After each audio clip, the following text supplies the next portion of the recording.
The mission of the Memnosyne Institute is to help the diverse people of the world consciously encourage an evolution for themselves and for future generations by providing mankind with the means to encourage positive, peaceful global collaboration in diverse areas of knowledge.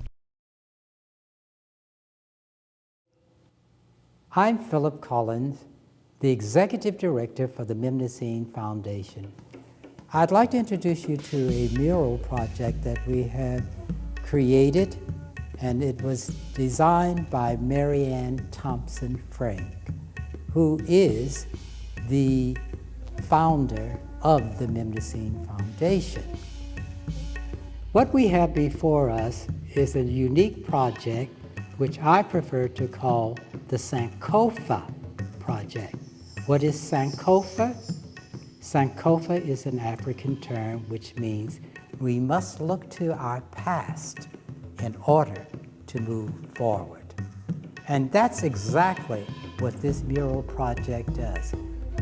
Not only does it give us the opportunity to look at the contributions of Africans and African Americans to American culture, it fills a void in African American history.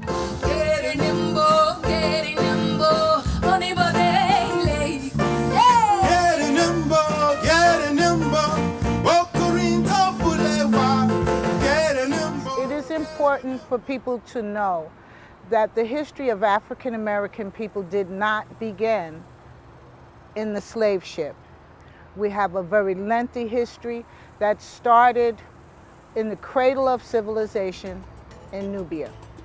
And from there, it spread throughout all of West Africa and South Africa, and then later across the ocean into the Americas. We start first with Africans at their highest peak in high civilization in Egypt and in Nubia and those parts of the world of Africa. In the year 730 BC, a man by the name of Pi decided that the only way to save Egypt from itself was to invade it. Pi was one of the Nubian kings. Their culture's knowledge of geometry, mathematics, and astronomy influenced Egypt's, especially after he invaded Upper Egypt. His people and the Egyptians exchanged so many ideas in their sciences, arts, and religious practices that eventually the two cultures became almost seamlessly enmeshed with each other. During this period, the Dogon tribe had centuries of roaming between the Egyptian-Nubian empires and what would become Timbuktu. They shared a history with the Moors as ancient astronomers, mathematicians, artists, and more. To this day, the Dogon have resisted conversion to any outside religion. Timbuktu had become a celebrated center of learning, trade, and culture, thanks to both the Islamic and Dogon scholars.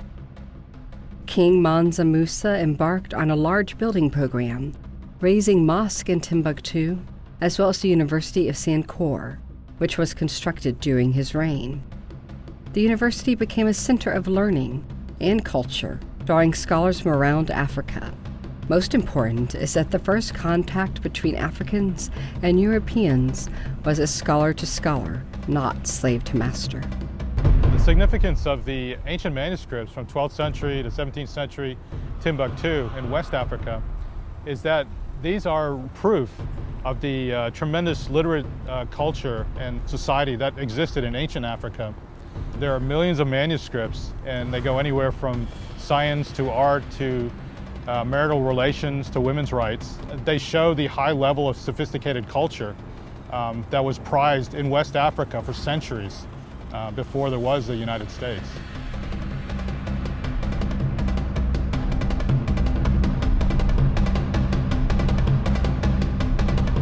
Cordoba was one of the most advanced cities in the world, as well as a great cultural, political, financial, and economic center. Cordoba received what was then the largest library in the world, creating and housing from 400,000 to 1 million volumes. It was the main reason that so many scientists, artists, inventors, writers, and theologians were spared during Europe's dark ages. The African Moors operated an underground railroad to help scholars whose lives were in danger during the Dark Ages, and those seeking religious freedom by helping them escape into Spain. Many of the slaves were captured from Western Africa, where Timbuktu had been, and from the Moorish population. This means that many of the slaves had originally been very educated men and women. One of the famous scholars of Cordoba University was Al-Jayani, who invented spherical trigonometry. Here, he is showing a ruler that converts the ancient Nubian means for measurement into the Arabic system.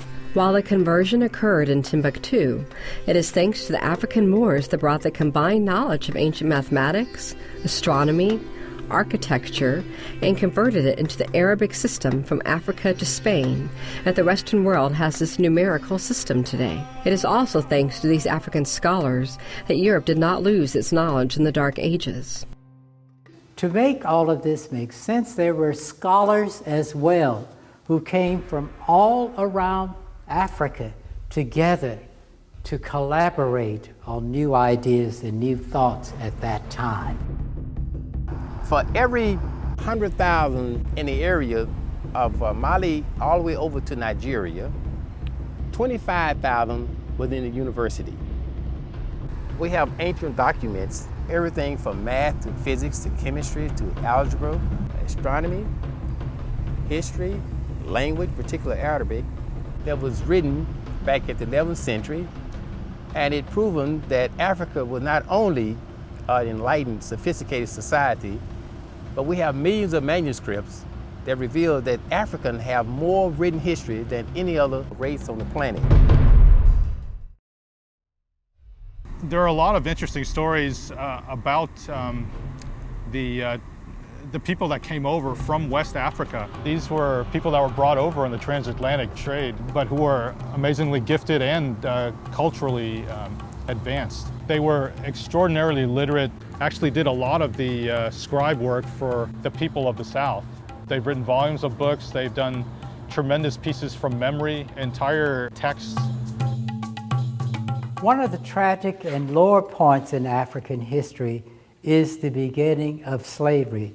And the interesting thing about this period is that there was what we call the beginning of triumph over adversity. There were slaves who resisted, and we had the creation of what was then called the Underground Railroad. Just as many of the Muslim scholars from Cordoba and West Africa helped those seeking religious freedom, and early scientists fleeing persecution in Europe via underground railroads in Spain, history would lead many of their descendants to likewise be helped in the New World. For example, Harriet Tubman was an African-American abolitionist, humanitarian, and Union spy during the American Civil War.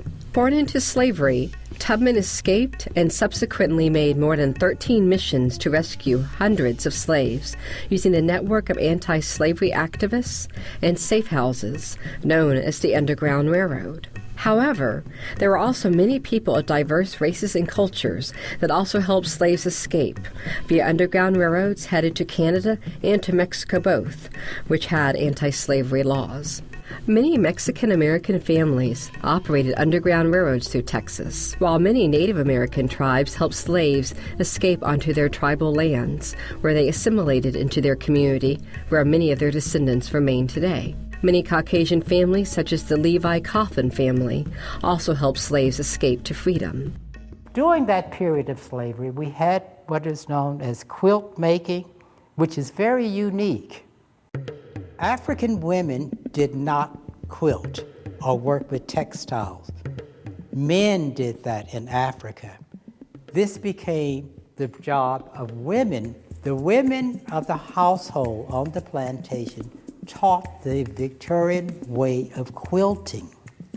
And this is how they provided the bed linens and all for the household at that time. African American women then began to put their own aesthetics to the quilts. And astoundingly as it may sound, they even used that technique in creating newsletters in the design that were crypted for the Underground Railroad. Africans traveled throughout the world long before slavery. There's evidence of an African presence throughout the Americas, Mexico, Canada, through the Caribbean, of course. And not all Africans who came to the New World came in slave ships. In Guatemala, Nicaragua, and Honduras, there are the Garifuna people who came to the so-called New World not as slaves, but as free merchants who were traveling to do business in the Caribbean Sea and the Atlantic Ocean. So it's important to share that our history began a very long time ago, before slavery, and it will continue. We will continue to make our mark and contribution to societies around the world. Unfortunately, they had to go through this whole process.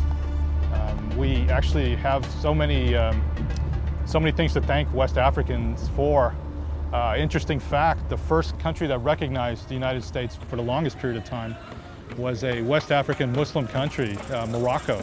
There's a tremendous relationship between West Africa and Africa and the United States, the experiment of a democracy. This really is not known. These are some of the facts that should be known, and I think it'll make a difference, and it'll make America more relevant for all of Americans. Out of slavery, we received in this culture what we call syncretism. What did it do?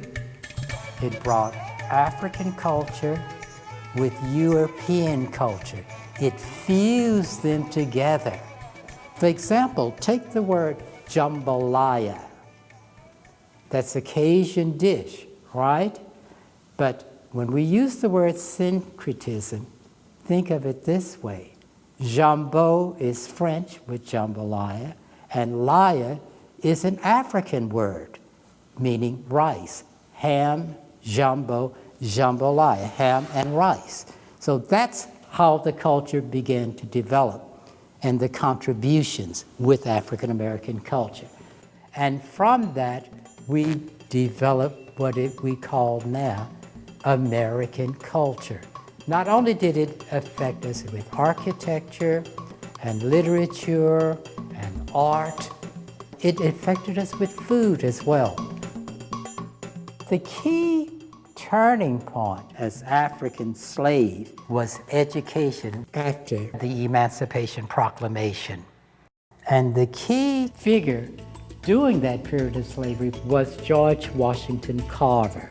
Here's an image of George Washington Carver here, demonstrating his intellect and his knowledge and love for science and the environment. George Washington Carver was one of the first American scholars to contribute more than 300 products from one little plant, the peanut plant. He taught us about cultivation and rotating the soil. This is where we get all of that information, with the contribution of this gentleman, George Washington Carver. He had a unique situation. Yes, he was born during slavery and all, and he was purchased by a family. And that family thought enough of him to have him educated. So he was one of the first African Americans to be educated. African Americans were freed from slavery as a result of two things: the American Civil War and the passing of the 13th Amendment. From George Washington Carver, we make this huge sweep all the way, or fast forward, into Martin Luther King Jr. Martin Luther King Jr. was a great orator, minister, and advocate for equality, the rights of everyone, all American citizens. And Martin Luther King Jr. is responsible for the Civil Rights Act that was enacted in the early 60s. African Americans have contributed in many other areas of American culture. For example, in sports, we have Jesse Owens, we have Arthur Ashe, the tennis player, and we have Jackie Robinson, who was the first person to integrate baseball in the United States. And from the athletes, we move into music. One interesting fact that's being researched now by musicology PhDs is the connection between West African prayers and the origin of the Delta blues in Mississippi.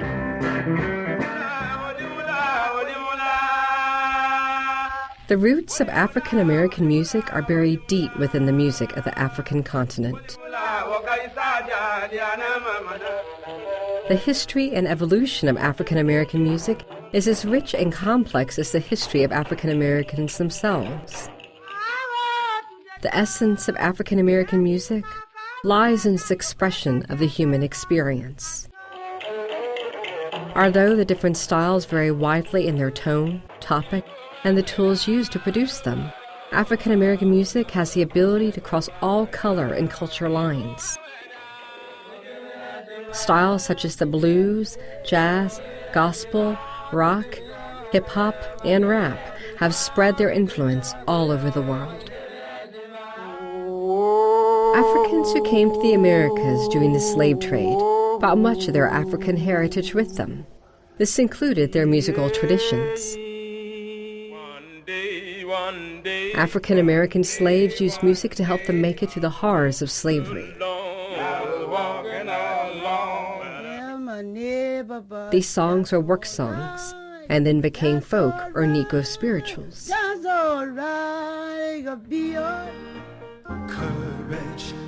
During the 1880s to 1900, a major evolution took place in American music. Folk gospel came to the forefront. Ragtime music came on the scene, which transformed to New Orleans-style jazz.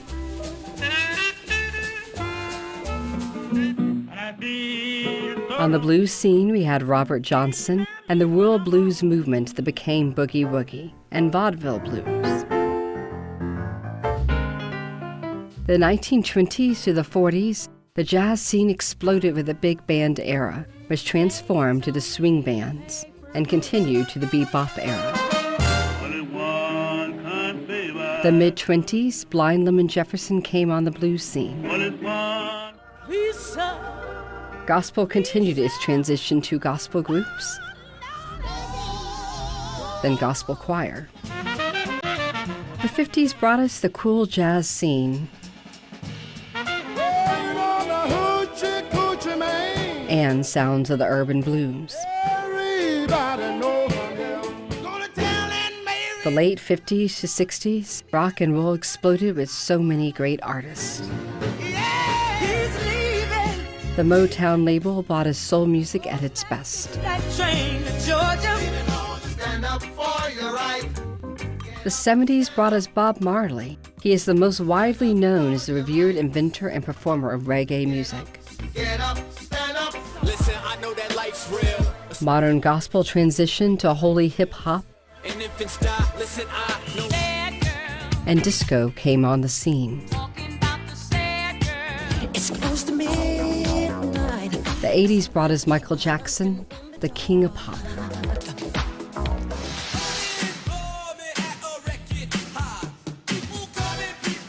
Rap and hip-hop began emerging to the forefront of the music scene.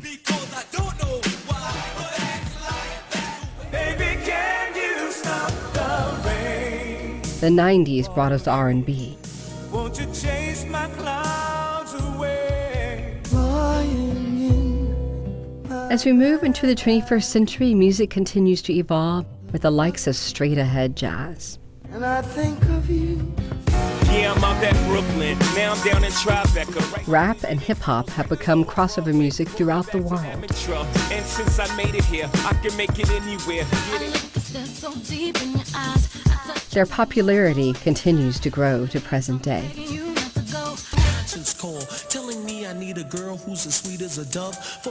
There we segue into political figures such as the Tuskegee Airmen of World War II, Malcolm X, Al Sharpton, Jesse Jackson, Oprah Winfrey, astrophysicist Dr. Neil deGrasse Tyson, Colin Powell, Condoleezza Rice, And eventually, this has given rise to our first African American president, Barack Obama.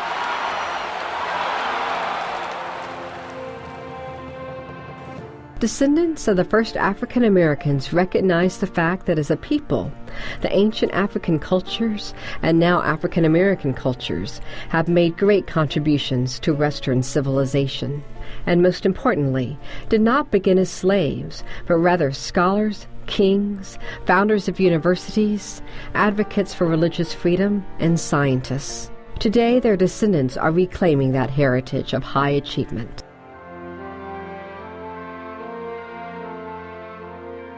And finally, metaphorically, we see the image of a young girl riding on the inspiration of Barack Obama's shoulders as she leads the next generation into the future. She releases from her hand a butterfly, a symbol of transition and freedom.